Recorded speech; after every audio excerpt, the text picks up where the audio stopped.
ದಂತಹ ಒಂದು ಕಾಂಪ್ಲೆಕ್ಸ್ ಮಾರುಕಟ್ಟೆಯಲ್ಲಿ ಅವರ ಸಕ್ಸಸ್ ಹಿಂದಿನ ಕಾರಣಗಳನ್ನ ಸ್ವಲ್ಪ ಆಳವಾಗಿ ನೋಡೋಣ.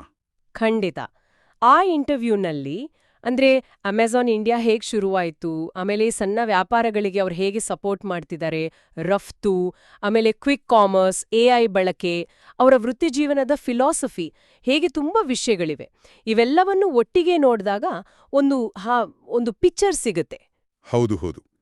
2004ರಲ್ಲಿ ಡೆವಲಪ್ಮೆಂಟ್ ಸೆಂಟರ್ ಶುರು ಮಾಡಿ 2013ರಲ್ಲಿ ಅಸಲಿ ವಹಿವಾಟು ಅಂದ್ರೆ ಮಾರ್ಕೆಟ್ ಪ್ಲೇಸ್ ಸ್ಟಾರ್ಟ್ ಆಯಿತು. ಗಮನಿಸಬೇಕಾದಂದ್ರೆ ಅವರು ಗಾರ್ಮೆಂಟ್ನ digital India, make in India ಯೋಜನೆಗಳ ಜೊತೆ ಹೇಗೆ ಅಲೈನ್ ಆಗಿದ್ದಾರೆ ಅನ್ನೋದು. ಹೌದು, ಅದೇ ಮುಖ್ಯ ಅನ್ಸುತ್ತೆ.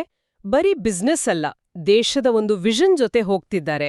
ಉದಾಹರಣೆಗೆ 1,20,00,000 ಸಣ್ಣ ವ್ಯಾಪಾರಿಗಳ ಡಿಜಿಟಲೀಕರಣ ಅಂತ ಹೇಳ್ತಾರೆ.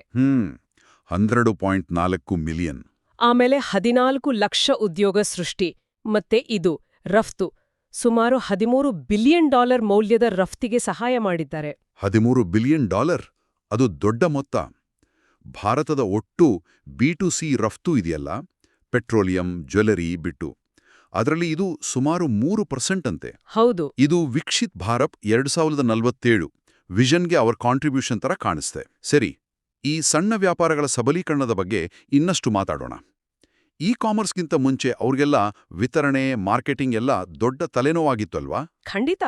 ಅಮೆಜಾನ್ ಮಾಡಿದ್ದೇನು ಅಂದ್ರೆ ಈ ಸಣ್ಣ ಉದ್ಯಮಿಗಳಿಗೆ ಲಕ್ಷಾಂತರ ಗ್ರಾಹಕರನ್ನ ಭಾರತದಲ್ಲಿ ಮಾತ್ರ ಅಲ್ಲ, ಗ್ಲೋಬಲಿ ರೀಚ್ ಮಾಡೋಕೆ ಒಂದು ಪ್ಲಾಟ್ಫಾರ್ಮ್ ಕೊಟ್ರು. ಅದರ ಜೊತೆಗೆ ಈ ಲಾಜಿಸ್ಟಿಕ್ಸ್, ಅಡ್ವರ್ಟೈಸಿಂಗ್, ಈ ತರಹದ ಕಷ್ಟದ ಕೆಲಸಗಳನ್ನ ಅವರೇ ನಿಭಾಯಿಸಿದ್ರು. ಸೊ ವ್ಯಾಪಾರಿಗಳು ಪ್ರಾಡಕ್ಟ್ ಮೇಲೆ ಕಾನ್ಸಂಟ್ರೇಟ್ ಮಾಡಬಹುದು. ಹೌದು. ಸಂದರ್ಶನದಲ್ಲಿ ಆ ಸ್ಕಿಲ್ಮ್ಯಾಟಿಕ್ಸ್ ಅಂತ ಒಂದು ಎಜುಕೇಷನಲ್ ಟಾಯ್ಸ್ ಕಂಪನಿ ಉದಾಹರಣೆ ಕೊಟ್ಟಿದ್ದಾರಲ್ಲ, 50 ವರ್ಷದಲ್ಲಿ 50 ಪಟ್ಟು ಬೆಳವಣಿಗೆ, ಗ್ಲೋಬಲ್ ಬ್ರ್ಯಾಂಡ್ ಆಗಿದ್ದಾರೆ. ಹೌದು. ಇದು ಟೆಕ್ನಾಲಜಿ ಹೇಗೆ ಲೋಕಲ್ ಟ್ಯಾಲೆಂಟ್ಗೆ ಹೆಲ್ಪ್ ಮಾಡಬಹುದು ಅನ್ನೋದಕ್ಕೆ ಒಳ್ಳೆ ಎಕ್ಸಾಂಪಲ್. ಕರೆಕ್ಟ್. ಇದು ಅಮೆಜಾನ್ನ ಕೋರ್ ಪ್ರಿಯಾರಿಟೀಸ್ ಅಂತಾರಲ್ಲ, ಅದಕ್ಕೆ ಹತ್ರ ಆಗಿದೆ ಅನ್ಸುತ್ತೆ.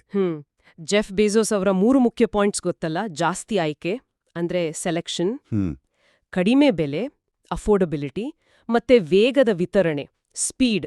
ಇವು ಯಾವತ್ತೂ ಮೊದಲಾಗಲ್ಲ ಅಂತ ಅವ್ರ ನಂಬಿಕೆ. ಆದರೆ ಭಾರತದ ಮಾರುಕಟ್ಟೆ ತುಂಬಾ ಬೇರೆ ಅಲ್ವಾ? ಇಲ್ಲಿನ ಗ್ರಾಹಕರ ನಿರೀಕ್ಷೆಗಳು, ಸವಾಲುಗಳು ಬೇರೆ ತರ ಇರಲ್ವಾ? ಇಂಡಿಯಾ ಇಸ್ ಡಿಫರೆಂಟ್ ಅಂತ ಯಾವಾಗ್ಲೂ ಹೇಳ್ತಾರಲ್ಲ. ಅದು ಒಂದು ಇಂಟ್ರೆಸ್ಟಿಂಗ್ ಪಾಯಿಂಟ್. ಅಗರ್ವಾಲ್ ಹೇಳೋ ಪ್ರಕಾರ ಬೇಸಿಕ್ ಆಗಿ ಭಾರತದ ಗ್ರಾಹಕರಿಗೂ ಅದೇ 3 ಬೇಕು: ಸೆಲೆಕ್ಷನ್, ಪ್ರೈಸ್, ಸ್ಪೀಡ್. ಆದ್ರೆ ಹೇಗದನ್ನ ಕೊಡಬೇಕು ಅನ್ನೋದು ಇಲ್ಲಿ ಬೇರೆ ಇರುತ್ತೆ. ಓಹೋ, ಹೇಗೆ? ಅಂದ್ರೆ ಇಲ್ಲಿನ ಲಾಜಿಸ್ಟಿಕ್ಸ್ ಸವಾಲುಗಳು, UPI ತರಹದ ಲೋಕಲ್ ಪೇಮೆಂಟ್ ಸಿಸ್ಟಮ್ಸ್, GST, ಸಣ್ಣ ವ್ಯಾಪಾರಿಗಳನ್ನ ಡಿಜಿಟೈಸ್ ಮಾಡೋದು, ಇವೆಲ್ಲದಕ್ಕೂ ಲೋಕಲ್ ಸೊಲ್ಯೂಷನ್ಸ್ ಬೇಕು. ಮೂಲ ಅಗತ್ಯಗಳು ಒಂದೇ, ಆದರೆ ಪರಿಹಾರಗಳು ಸ್ಥಳೀಯವಾಗಿರಬೇಕು. Correct. Needs a global, solutions are local ಅನ್ನೋ ಹಾಗೆ. ಸರಿ. ಈ ಸ್ಪೀಡ್ ಅಂದಾಗ ಕ್ವಿಕ್ ಕಾಮರ್ಸ್ ಬಗ್ಗೆ ಮಾತು ಬರುತ್ತೆ.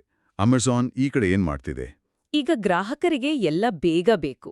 Amazon already next day, same day, ಕೆಲವೇ ಗಂಟೆಗಳಲ್ಲಿ ಡೆಲಿವರಿ ಕೊಡ್ತಿದೆ. ಇದರ ನೆಕ್ಸ್ಟ್ ಸ್ಟೆಪ್ ಅಂದ್ರೆ ಕೆಲವು ನಿಮಿಷಗಳಲ್ಲಿ ಕೆಲವು ಪಾಪ್ಯುಲರ್ ವಸ್ತುಗಳನ್ನ ತಲುಪಿಸುವುದು. ಓ. ಬೆಂಗಳೂರಲ್ಲಿ ತೇಜ್ ಅಂತ ಏನೋ ಒಂದು ಪೈಲಟ್ ಪ್ರಾಜೆಕ್ಟ್ ಮಾಡೋ ಯೋಚನೆ ಇದೆ ಅಂತ ಹೇಳಿದ್ದಾರೆ. ಇಂಟ್ರೆಸ್ಟಿಂಗ್. ಇದೆಲ್ಲ ಸಾಧ್ಯ ಆಗ್ತಿರೋದು ಭಾರತದ ಡಿಜಿಟಲ್ ಇನ್ಫ್ರಾಸ್ಟ್ರಕ್ಚರ್ ಅಂದ್ರೆ India stock, GST, data rates ಕಡಿಮೆ ಆಗಿರೋದು ಇದರಿಂದಾನಾ? ಖಂಡಿತವಾಗಿಯೂ. ಇವೆಲ್ಲ ಇ ಕಾಮರ್ಸ್ಗೆ ದೊಡ್ಡ ಬೂಸ್ಟ್ ಕೊಟ್ಟಿವೆ. ಇದರ ಜೊತೆಗೆ AI ಅಂದ್ರೆ ಆರ್ಟಿಫಿಷಿಯಲ್ ಇಂಟೆಲಿಜೆನ್ಸ್ ಇದೆಯಲ್ಲ, ಅದರ ಪಾತ್ರನೂ ಮುಖ್ಯ ಆಗ್ತಿದೆ. ಅಮೆಜಾನ್ನ AI ಅಪ್ರೋಚ್ ಟ್ರಸ್ಟ್ ಫಸ್ಟ್ ಅಂತೆ. ಅಂದ್ರೆ ಪಾಸಿಬಿಲಿಟೀಸ್ ಮೇಲೆ ಫೋಕಸ್ ಮಾಡೋದು, ನಂಬಿಕೆ ಇಡೋದು, ಆಮೇಲೆ ಏನಾದ್ರೂ ಮಿಸ್ಯೂಸ್ ಆದ್ರೆ ನೋಡ್ಕೊಳ್ಳೋದು. AIನ ಹೇಗೆ ಬಳಸ್ತಿದ್ದಾರೆ? ಗ್ರಾಹಕರಿಗೆ ರೂಫಸ್ ಅಂತ ಒಂದು ಚಾಟ್ ಬಾಟ್ ಇದೆ ಅಂದ್ರಲ್ಲ, ಭಾರತದಲ್ಲೇ 1 ಕೋಟಿ ಜನ ಬಳಸಿದ್ದಾರಂತೆ. ಹೌದು. ಅದು ಗ್ರಾಹಕರಿಗೆ, ಮಾರಾಟಗಾರರಿಗೂ ಜೆನೆಐ ಅಂತಾರಲ್ಲ, ಅಂದ್ರೆ ತಾನಾಗಿಯ ಕಂಟೆಂಟ್, ಚಿತ್ರ, ವಿವರಣೆ ಸೃಷ್ಟಿಸೋ AI, ಅದನ್ನ ಬಳಸಿ ಪ್ರಾಡಕ್ಟ್ ಲಿಸ್ಟಿಂಗ್ಸ್ ಮಾಡೋಕೆ, ಆಡ್ಸ್ ಕ್ರಿಯೇಟ್ ಮಾಡೋಕೆ ಹೆಲ್ಪ್ ಮಾಡ್ತಿದ್ದಾರೆ. ಅವರಿಗಾಗೇ ಒಂದು ಚಾಟ್ಬಾಟ್ ಕೂಡ ಇದೆ. ಇದು ಬೇರೆ ಬೇರೆ ಭಾಷೆ, ಸ್ಕಿಲ್ ಲೆವೆಲ್ ಇರೋ ಭಾರತದಂಥ ದೇಶದಲ್ಲಿ ತುಂಬಾ ಉಪಯೋಗಿ. ಸರಿ, ಇಷ್ಟೆಲ್ಲ ಟೆಕ್ನಾಲಜಿ, ಬಿಸ್ನೆಸ್ ಸ್ಟ್ರಾಟಜಿ ಆಯಿತು. ಇದರ ಹಿಂದೆ ವ್ಯಕ್ತಿಗತವಾದ ದೃಷ್ಟಿಕೋನ ಕೂಡ ಮುಖ್ಯ ಅಲ್ವಾ? ಅಮಿತ್ ಅಗರ್ವಾಲ್ ಅವರ ವೃತ್ತಿಜೀವನದ ಫಿಲಾಸಫಿ ಮ್ಯಾರಥಾನ್, ಸ್ಪ್ರಿಂಟ್ ಅಲ್ಲ, ಅನ್ನೋ ಹೋಲಿಕೆ ಅದು ಇಂಟ್ರೆಸ್ಟಿಂಗ್ ಆಗಿದೆ. ದೊಡ್ಡ ಫ್ಯಾಕ್ಟರ್ ಆಗತ್ತೆ. 6 ತಿಂಗಳಲ್ಲಿ ಏನ್ ಮಾಡ್ಬೋದು, 6 ವರ್ಷದಲ್ಲಿ ಏನ್ ಮಾಡ್ಬೋದು, 60 ವರ್ಷದಲ್ಲಿ ಏನು ಅಂತ ಯೋಚಿಸಿದ್ರೆ ಪ್ಲಾನ್ಗಳೇ ಬೇರೆ ಇರುತ್ತೆ. ಹೌದು. ಅಂದ್ರೆ ರಿಸಲ್ಟ್ಗೆ ಆತುರ ಪಡದೆ ಐಡಿಯಾಗಳು ತಾವಾಗೆ ಬೆಳೆದು ದೊಡ್ಡದಾಗೋಕೆ ಟೈಮ್ ಕೊಡಬೇಕು. ಇದು ಇವತ್ತಿನ ಸ್ಟಾರ್ಟಪ್ ಕಲ್ಚರ್ಗೆ ಸ್ವಲ್ಪ ಕಾಂಟ್ರಾಸ್ಟ್ ಅನ್ಸ್ಬೋದು. ಹೌದು. ಒಟ್ನಲ್ಲಿ ಹೇಳೋದಾದ್ರೆ ಅಮೆಜಾನ್ನ ಭಾರತದ ಯಶಸ್ಸಿನ ಕಥೆಯಲ್ಲಿ long term customer centric vision ಇದೆ, ಲೋಕಲ್ ಆಗಿ ಎಕ್ಸಿಕ್ಯೂಟ್ ಮಾಡೋ ಗ್ಲೋಬಲ್ ಸ್ಟ್ರಾಟಜಿ ಇದೆ, ಟೆಕ್ನಾಲಜಿ ಮುಖ್ಯವಾಗಿ ಸಣ್ಣ ವ್ಯಾಪಾರಿಗಳಿಗೆ ಅನುಕೂಲ ಮಾಡ್ಕೊಡೋಕೆ, ಆಮೇಲೆ ಒಂದು ಕನ್ಸಿಸ್ಟೆಂಟ್ ಎಫರ್ಟ್ ಹಾಕೋ ಫಿಲಾಸಫಿ ಇದೆ. ಇದೆಲ್ಲ ಸೇರಿ ಈ ಬೆಳವಣಿಗೆ ಸಾಧ್ಯವಾಗಿದೆ ಅನ್ಸುತ್ತೆ.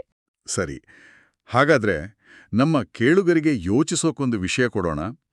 ಅಮೆಜಾನ್ನ ಮೂಲ ಅಗತ್ಯಗಳು ಆಯ್ಕೆ, ಬೆಲೆ, ವೇಗ ಇವು ಸ್ಥಿರ ಅಂತ ಹೇಳಲಾಗ್ತದೆ. ಆದರೆ ಮುಂದಿನ ದಶಕದಲ್ಲಿ ಬರೋ ಹೊಸ ಟೆಕ್ನಾಲಜಿಗಳು AI ಇರ್ಬೋದು ಅಥವಾ ಅದಕ್ಕಿಂತ ಮುಂದಿಂದಿರ್ಬೋದು, ಅವು ಈ ಬೇಸಿಕ್ ಅಗತ್ಯಗಳನ್ನು ಪೂರೈಸೋ ರೀತಿಯನ್ನ ಕೇವಲ ಡೆಲಿವರಿ ಸ್ಪೀಡ್ ಅಥವಾ ಚಾಟ್ಬಾಟ್ಗಳನ್ನು ಮೀರಿ ಇನ್ನಷ್ಟು ಮೂಲಭೂತವಾಗಿ ಹೇಗೆ ಬದಲಾಯಿಸ್ಬೋದು? ಅಥವಾ ಇನ್ನೊಂದು ಆಯಾಮದಲ್ಲಿ ಅಮೆಜಾನ್ನ ಈ ದೀರ್ಘಾವಧಿಯ ಕಾಂಪೌಂಡಿಂಗ್ ಅಪ್ರೋಚ್ ಇದೆಯಲ್ಲ, ಅದು ಸ್ಟಾರ್ಟಪ್ ಜಗತ್ತಿನ ಫಾಸ್ಟ್ ಇಟರೇಷನ್, ಕ್ವಿಕ್ ಪಿವೋಟ್ಸ್ ಸಂಸ್ಕೃತಿಗೆ ಹೋಲಿಸಿದ್ರೆ ಹೇಗೆ ಭಿನ್ನವಾಗಿದೆ, ಇದರ ಪರಿಣಾಮಗಳೇನು ಯೋಚಿಸಬೇಕಾದ ವಿಷಯ.